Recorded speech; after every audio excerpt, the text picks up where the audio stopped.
सच्चिदानंदेश्वराय नमो नमः। और उसके बाद सामान्य के लिए और बताते हैं, अब जल में विद्यमान द्रवत्व के सामान्य के लिए त्रपो शीस लोह रजत सुवर्णानाम अग्निसंयोगा द्रवत्व अद्भि सामान्यम। अद्भि सामान्यम इनमें भी है, जल में विद्यमान द्रवत्व के साथ इनमें भी द्रवत्व है। इनके जब पिघलाते हैं इसको, त्रपु को, त्रपु माने रांगा, शीशा, शीशा कांच, लोहा, लोहा रजत चांदी, सुवर्ण चामीकर सुवर्णानाम माने सब प्रकार धातु, इनका अग्नि संयोगात, अग्नि संयोग होने से द्रवत, इनमें भी द्रवत्व आता। वो द्रवत्व मात्र को देखेंगे तो अद्भि सामान्य, अद्भि के साथ सामान्य इनमें भी है, ये कह दिया।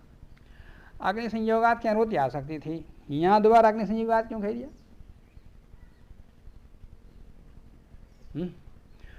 उसके अग्नि संयोग में इसके अग्नि संयोग में अंतर है। पिछले सूत्र के अग्नि संयोग में क्या है? गर्मी, गर्मी से ही सब पिघलने वाले सब। यहाँ साक्षात अग्नि को रहना पड़ेगा, यहाँ अगर उष्णता ही नहीं, इनको पिघलाना है तो इतने सेंटीग्रेड की अग्नि, तपती हुई अग्नि वहाँ विद्यमान हो तब ये द्रवत्व के रूप में बदलते। तो इसलिए उस अग्नि संयोग में इस अग्नि संयोग में भेद दिखाने के लिए दोबारा खोल दिया।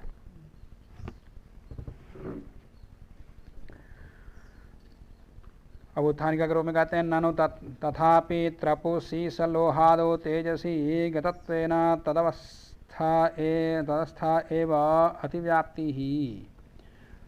तथापि माने सर्वे चतुर आदि में अग्नि संयोग से द्रवत्व अद्भि के साथ सामान्य होने पर भी, नैमित्तिक है वो सांसिद्धिक है, इस प्रकार भेद होने पर भी त्रपु शीस लोहादो तेजसी, त्रपु शीस लोहा सुवर्ण आदि ये सारे के सारे तेजस पदार्थ हैं, सबके लिए तेजस लगा दिया। त्रपु शीस लोहा आदि से सुवर्ण, सुवर्णादो तेजसी, इस प्रकार जो भी धातु हैं सब तेज पदार्थ हैं। तेजसी, इस प्रकार के तेजो रूप जो त्रपु शीस लोह सुवर्ण आदि जो द्रव्य हैं, उस द्रव्य में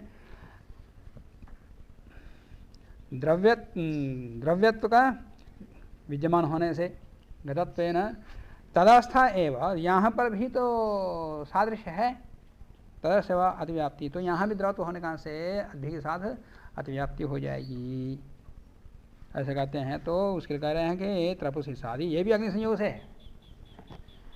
ये तो पूर्व पक्ष ने कहा यहाँ भी द्रवत्व है तो ये भी जल के साथ सादृश्य होगा, ये भी जल के अंतर्गत होगा। तो नहीं, कहते हैं नहीं, ये तो सांस नैमित्तिक है, सांसिद्धिक नहीं है। उपलक्षणम च एतत्, ये त्रपु शीस लोह रजत सुवर्ण आदि, आदि से क्या लेंगे फिर? आदि से उपलक्षण है ये भी। उपलक्षणम च एतद् कांस्य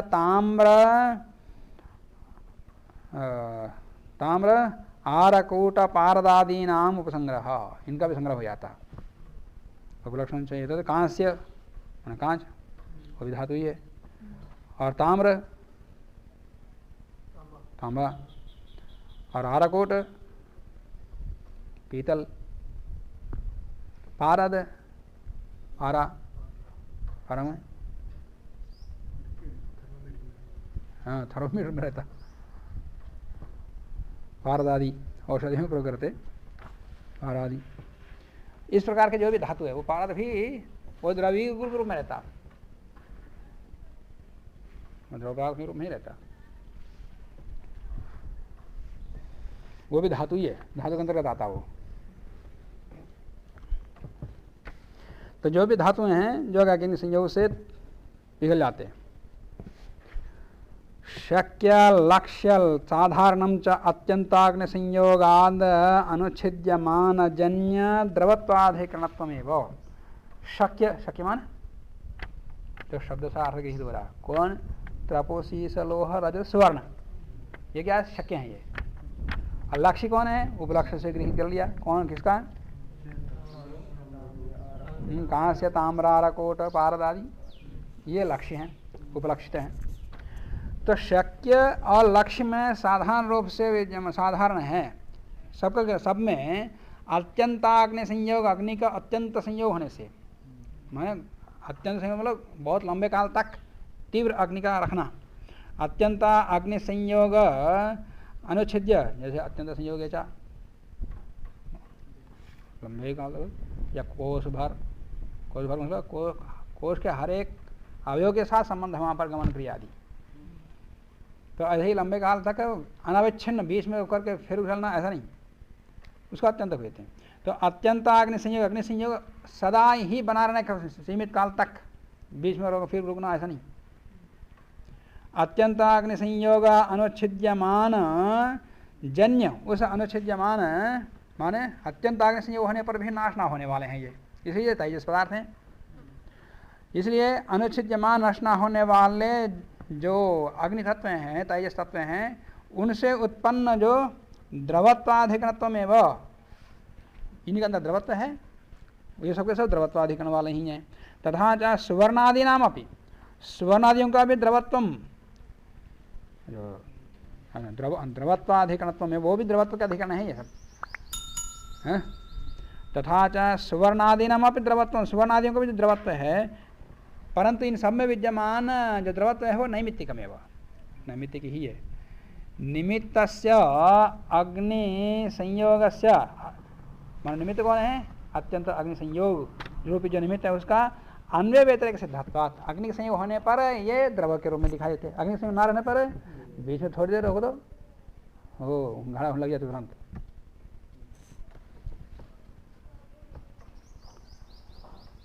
तो अग्नि संयोग अन्वय व्यतिरेक से सिद्ध है, परंतु पूर्व सूत्र अग्निपदम, पूर्व सूत्र में अग्निपद, यहाँ पर अग्निपद द्वारा क्यों कहा वो भेद बता रहे हैं। पूर्व सूत्र में जो अग्निपद है वो औष्ण्य प्रकर्षवत तेज परम, वो प्रकर्ष एक तेज गर्मी मात्र है, उष्ण परक मात्र है। यह तो वन्य परम है, यहाँ तो वन्य परक अग्नि परक ही है, इसलिए मैंने अग्नि का जो गुण उष्णता है उस उष्णता को भी अग्नि कह दिया, और यहाँ तो साक्षात अग्नि के लिए ही कहा वन्य परम है वो, ये विशेष है। पहले वाला अग्नि में, इस अग्नि में ये विशेष है। तो सामान्य साधारण व्यवधान बता दिया। अगला सूत्र है विषाणी ककुदमान प्रांते वालधि सासनावान इति गोत्वे दृष्टम लिंगम। इसकी उत्थान क्या के रूप में कह रहे हैं। एवं स्पर्शवत, स्पर्श गुण किसका? वायु का। स्पर्शवत द्रव्य चतुष्क लक्षण प्रकरणम समाप्य। स्पर्श वाले होते हैं चार, कौन कौन से? पृथ्वी, अप, तेज, वायु, ये चारों स्पर्श वाले हैं। ये चारों सारे स्पर्श वाले चारों द्रव्यों के लक्षणों को समाप्त करने के पश्चात स्पर्शवद द्रव्य चतुष्क, चार द्रव्य, द्रव्य चतुष्क लक्षण प्रकरण, चारों द्रव्यों के लक्षण के प्रकरण को समाप्त करके, अभी और पांचवा आकाश आदि का लक्षण बताना पड़ेगा। चार समाप्त हो गया। समाप्य वायु लक्षण आश्रित, अब वायु का लक्षण क्या बताया? स्पर्शवान वायु, उसके विषय में ही प्रश्नोत्तर का सूत्रकार स्वयं बता रहे हैं। वायोर लक्षणम आश्रय असिद्धम, माने वायु के अंदर स्पर्श गुण रहता है, ये जो आश्रय बताया आपने, स्पर्शवान मतलब आश्रय में ही है, सप्तमी आश्रय में मत हो वहाँ पर, तो स्पर्श में स्पर्श गुण उसके अंदर रहता है, यह असिद्ध है। अभी वायो लक्षणम आश्रय सिद्धम, उसका आश्रय सिद्ध है। इति, इसलिए तत्परिजिहीर्ष्या, उसके परिहार के लिए, समाधान के लिए, समाधान करने की इच्छा से तत्परिजिहीर्षया व आदौ अनुमानम, उसका अभी समाधान नहीं करेंगे। अभी उसे समाधान के लिए अनुमान बताना पड़ेगा। अनुमान को जब भी विशेष रूप से न्याय दर्शन में सीख लिया, फिर भी स्पष्टता के लिए अनुमान की प्रक्रिया को बता रहे हैं। यहाँ पर अनुमान ऐसा होता, जैसे ही अनुमान होता है वैसे ही वहाँ पर भी अनुमान से जाना जाएगा। समाधान अगले सूत्र में दे देंगे। वो वायु में स्पर्श गुण कैसा है उसका अनुमान प्रक्रिया अगले सूत्र में बताएंगे। पर अनुमान होता क्या है, जो पहले न्याय में सीखा, पहले न्याय में सीखा तो वैसे से पहले न्याय थोड़ी था, न्याय तो बाद में, तो इसलिए अनुमान प्रक्रिया तो बतानी पड़ेगी। तो अनुमान की प्रक्रिया बता रहे हैं। आदौ अनुमान प्रमाणम उपन्यास्य, अनुमान प्रमाण को उपन्यास करके अनुमानस्य एव प्रथमम, अनुमान के प्रमाण को ही पहले दृष्टानुसारेण, अनुभूत विषय के अनुसार, प्रत्यक्ष विषय के अनुसार प्रामाण्य उपाद्य, अनुमान प्रमाण भी प्रामाणिक है। इस प्रकार के सिद्ध करके वायु साधन प्रकरण आरभते, उसके बाद वायु को सिद्ध करने वाला प्रकरण को आरंभ करेगा, किया जाएगा। तो विषाणी, उसके लिए आरंभ कर रहे हैं। विषाणी ककुतमान प्रांते वालधि सासनावान इति गोत्रे दृष्टम लिंगम। एक गाय को देखा, ज्येष्ठ ने, किसी ने छोटे को दिखा दिया कि ये गौ है। उसके बाद दूसरी दान पर अकेला देखा, फिर भी वो जान लिया गौ। कैसे? अनुमान से। जो पहले व्यक्ति को देखा था उसके साथ में उसने जाति को भी पहचाना। वो जाति यहाँ है, पहले देखी हुई गाय और इस समय देखे वो गाय के वर्तमान में विद्यमान जो गाय है उसमें आकार प्रकार में, रंग रूप में अंतर है, फिर भी गाय के रूप में जान रहा है। इसका मतलब पहले वाले में जाति को पहचाना, वो जाति यहाँ पर भी है, व्यक्ति भेद होने पर भी, तो इस प्रकार जानता है। तो कुछ चिन्ह भी हैं। विषाणी मतलब सींग वाली गाय होती है, तो सींग पहले जो देखा वो सींग वाली है, तो ये भी सींग वाली है, इसलिए ये गाय है। ठीक है अनुमान है? ठीक है। बकरी के सींग में गाय के सींग में अंतर नहीं है, भैंस के सींग में और गाय के सींग में अंतर नहीं है, हिरण के सींग में और गाय के सींग में यहाँ पर विषांग का तात्पर्य श्रृंग विशेष। गाय के सींग गाय में ही रहती है, यानी कहीं रहती है, कहीं है? उसके लंबाई में, मोटाई में, चिकनाई में, स्थूलता में, कृष्णता में अंतर रहता। उस अंतर को वहाँ पहले पहचाना। इस प्रकार के खाली सींग को देख तो पहचान लेगा कि ये गाय की है, ये भैंस की है, ये बकरी की है, या हिरण की है, या जंगली मृग का कोई किसी का है, नहीं पहचान सकते है? तो पहचान सकते हैं। एवं उसमें बताएंगे आगे। तो सूत्रकार ने कहा विषाणी और खकुतमान, वो पहले जो देखा था वो खकुतमान था, तो इस समय जो देखा है वो भी खकुतमान, इसलिए गाय है। प्रांते वालधि, पूंछ के अंत में, प्रांत में अंत में बाल, विशेष प्रकार का बाल गुच्छा रहता, वो गाय में ही है, अन्य में नहीं है। अन्य में अन्य प्रकार का है, इसी प्रकार वहाँ नहीं रहता। अन्य में अन्य प्रकार का, हाथी का उसका अपना प्रकार का, भैंस का उसको अपना प्रकार का, घोड़े में तो पूरा ही रहता।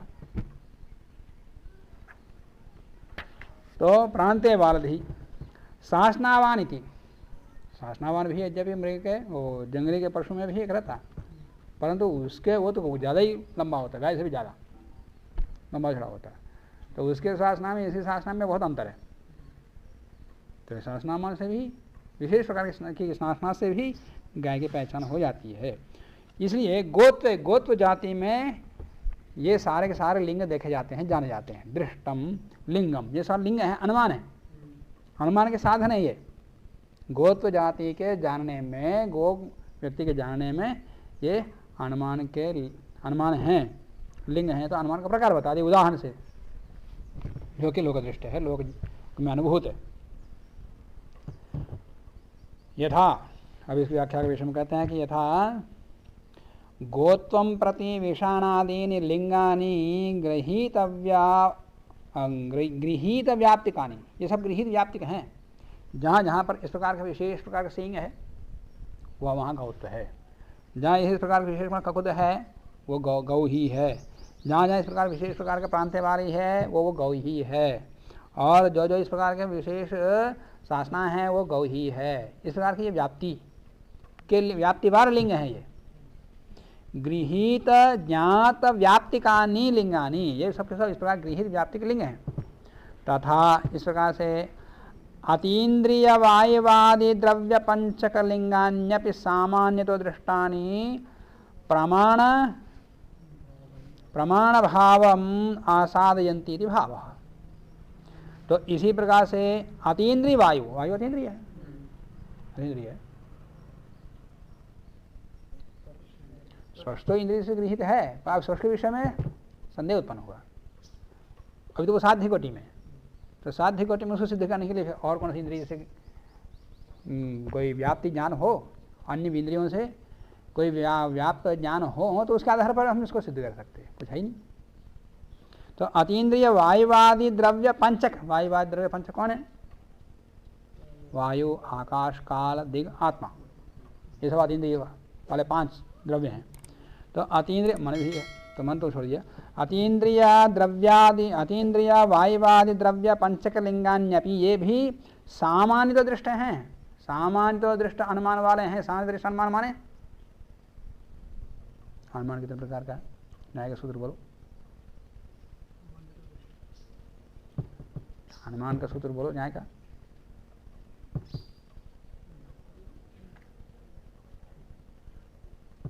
तत्त्रिविधम अनुमानम, शुरुआत बोले दिया जाए।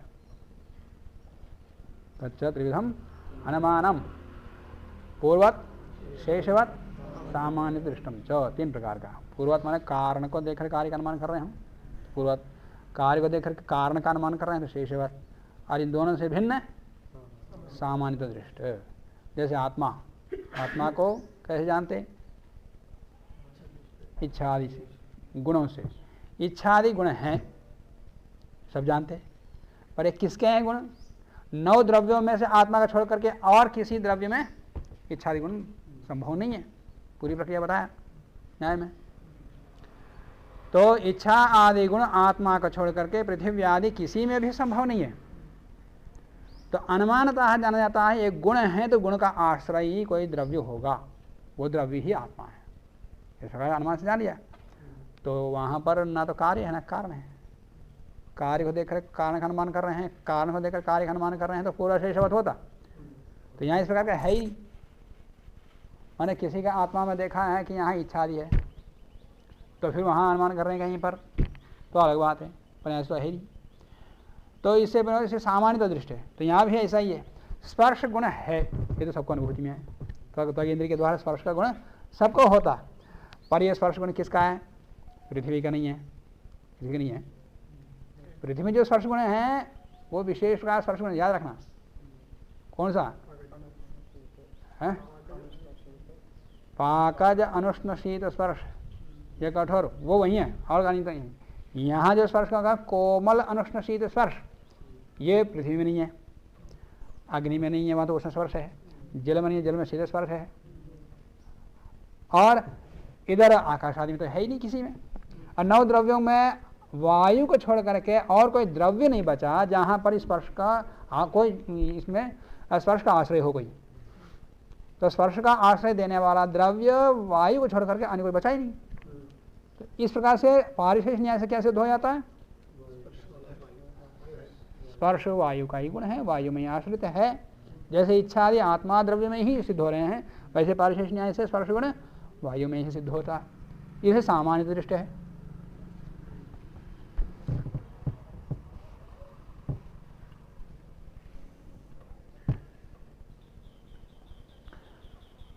तथा अतीन्द्रिय वायुवादि द्रव्य पंचक लिंगान्यपि, ये भी सामान्यत दृष्टानि, सामान्यत दृष्ट हैं, प्रमाण भावम आसादयन्ति। तो सामान्य दृष्ट वाले हैं ये सब सामान्य दृष्टि से सिद्ध हैं।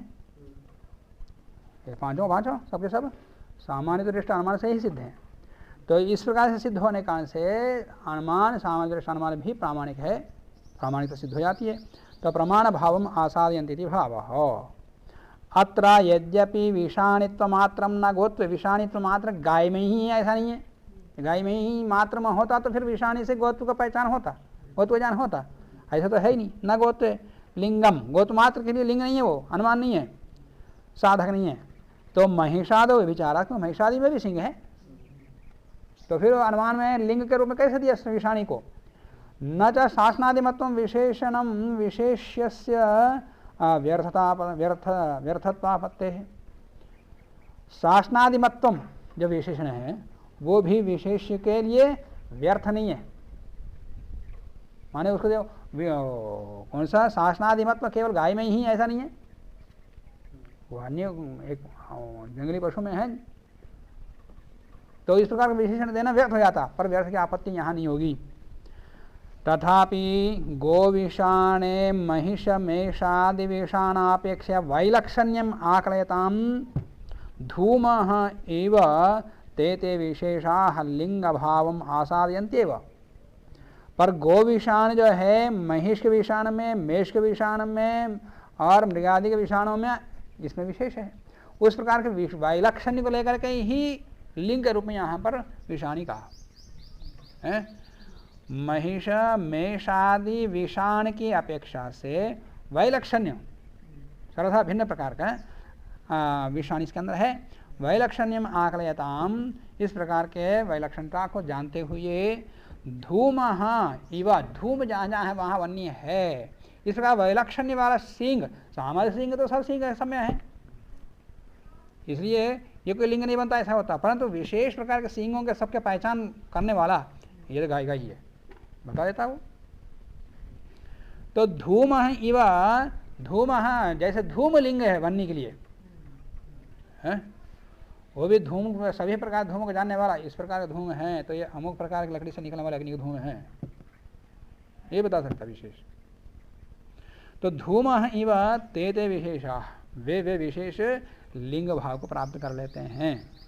लिंग भावम आसादयन्त्येव।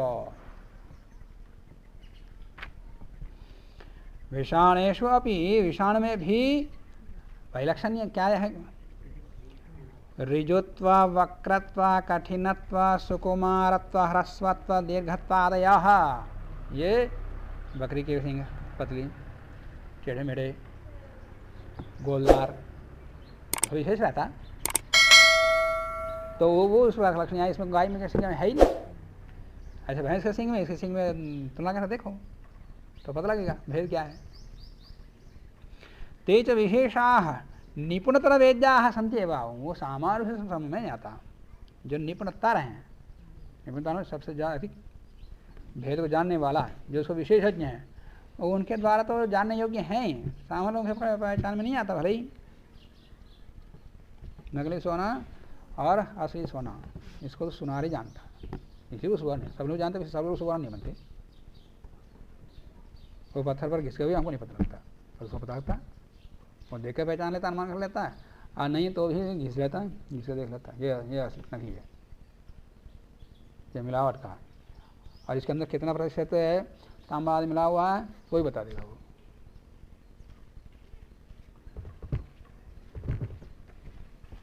तो निपुणतर वेद्याः सन्ति एव, तो निपुणतरों के द्वारा तो जानने ही योग्य हैं। तथा च व्यवहित विप्रकृष्ट गोपिंडे, अयम माने बहुत दूर में और या व्यवधान में विद्यमान गोपिंड में, अयम गौ, ये गौ है। क्यों? विषाण विशेषवत्वादि प्रकार के विशेष विषाण वाला होने से ये गाय ही है। पूर्वानुभूत गोपिंडवत, पहले जो जाना गया गोपिंड है वैसा ही ये भी इसी सिंह वाला है, इसके मतलब ये गौ है। पूर्वानुभूत गोपिंडावद इति अनुमान, अनुमानम इस प्रकार का अनुमान अप्रत्यूहमेव, ये अप्रत्यूह है अनुमान। अप्रत्यूह, प्रत्यूह माने बाधा, विघ्न, माने इस प्रकार का अनुमान है, अबाध है, बाध रहित है।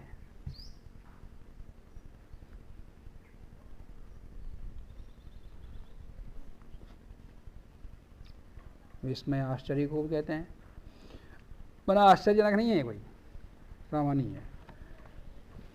एवं ककुद्मत्ता अपि लिंगम गोत्वे, इस प्रकार ककुद्मत्ता लिंग गोत्व में है, मान उस प्रकार विशेष ककुमत्ता, विशिष्ट ककुमत्ता लिंग गोत्व के लिए है, गोत्व के जान में लिंग है वो। प्रांते वालिधिमत्वम अपि स्वतंत्रमेव लिंगम गोत्वे, प्रांते वालिधि माने प्रांते बाल को धारण करना, ये गुच्छे के रूप में ये भी स्वतंत्र रूप से लिंग है। सब मिलकर के लिंग नहीं, और एक एक भी इसमें स्वतंत्र रूप से लिंग है। प्रांते वालिधिमत्वम अपि स्वतंत्रमेव लिंगम गोत्वे, गोत्र ज्ञान में ये भी स्वतंत्र रूप से लिंग है। क्यों? प्रांते बाला आधीयन्ते अस्मिन्, माने अंत में जहाँ बाल धारण किए जाते हैं उस स्थान को, पूंछ के अंतिम भाग को प्रांत्य वालधि अस्मिन इति प्रांत्य वालधि पुच्छ विशेषः, पूंछ विशेष है। कटे हुए पूंछ विशेष को देख करके कोई पहचान लेगा ये घोड़े का है, ये भैंस का है, ये गाय का। तो प्रांत्य वालधि में समास होने के बाद तो प्रांत्य के सप्तमी भक्ति लुक होना चाहिए था। ये अलुक समास है। अलुक समासात गोपुच्छ एव, अलुक समास से बना हुआ गोपुच्छ एव प्रांत्य वालधि शब्देन उच्यते।